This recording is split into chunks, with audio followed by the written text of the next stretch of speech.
There's practical everyday management. I'm not interested in that.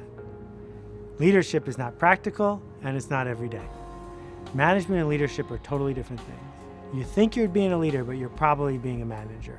Managers figure out what they want done and get people to do it. Managers try to get people to do what they did yesterday, but a little faster and a little cheaper with a few less defects, right?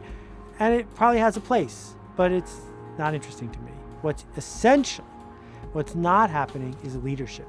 Leadership is about finding the right people, agreeing on where you want to go, and getting out of the way. Leadership means embracing the failure of your people if it leads to growth.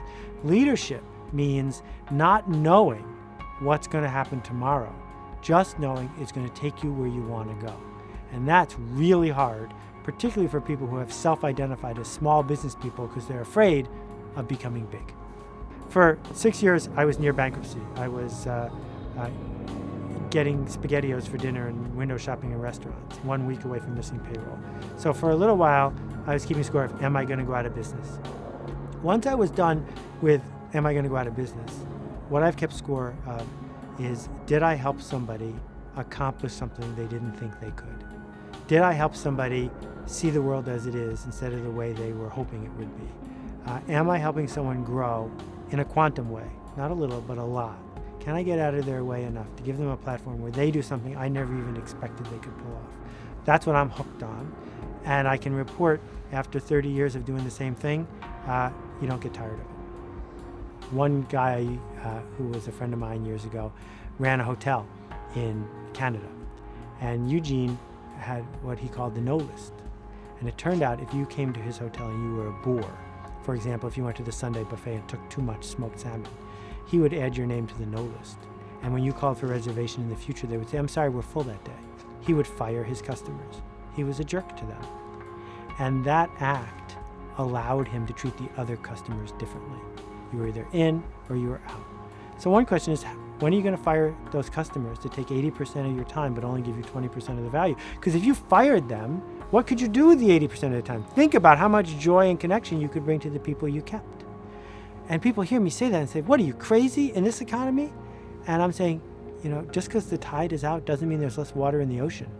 Do remarkable work that people can't live without. If you are just like everyone else but cheaper by this much, we're not going to pick you. If you're just like everybody else but trying harder by this much, we're not going to pick you. So the simple example, which is famous, there were, I don't know, 20,000 shoe stores in the United States, and then there was Zappos. It wasn't like, I don't know, maybe I should drive downtown and buy shoes or I'll buy them on Zappos. It wasn't a comparison. There was one and there were 10,000. And he grew and he sold his shoe store, for $1 billion because he wasn't a shoe store, because he was doing something worth crossing the street for.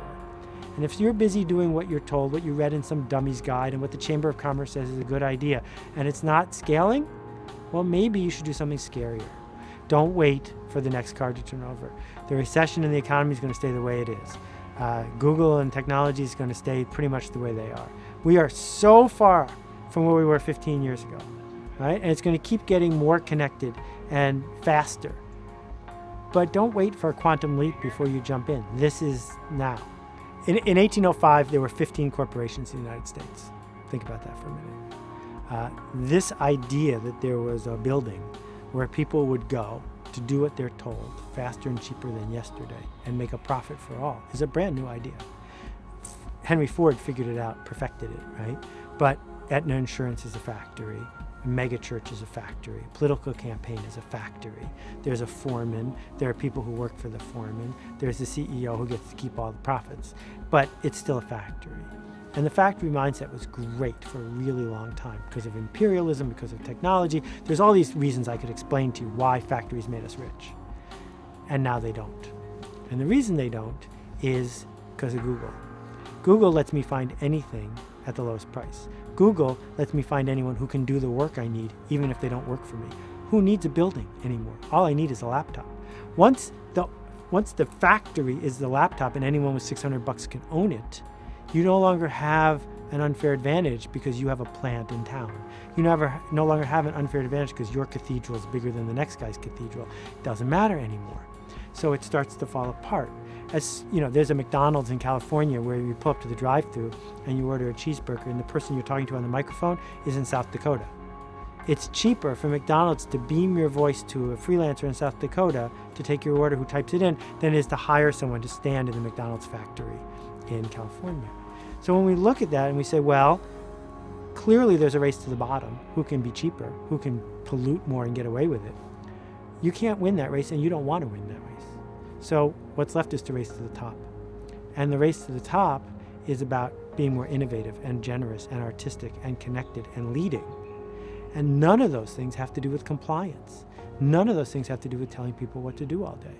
So why do you keep doing it? Well, you see, there are two ways to think about tribes. The Beatles did not invent teenagers. They just showed up to lead them, right?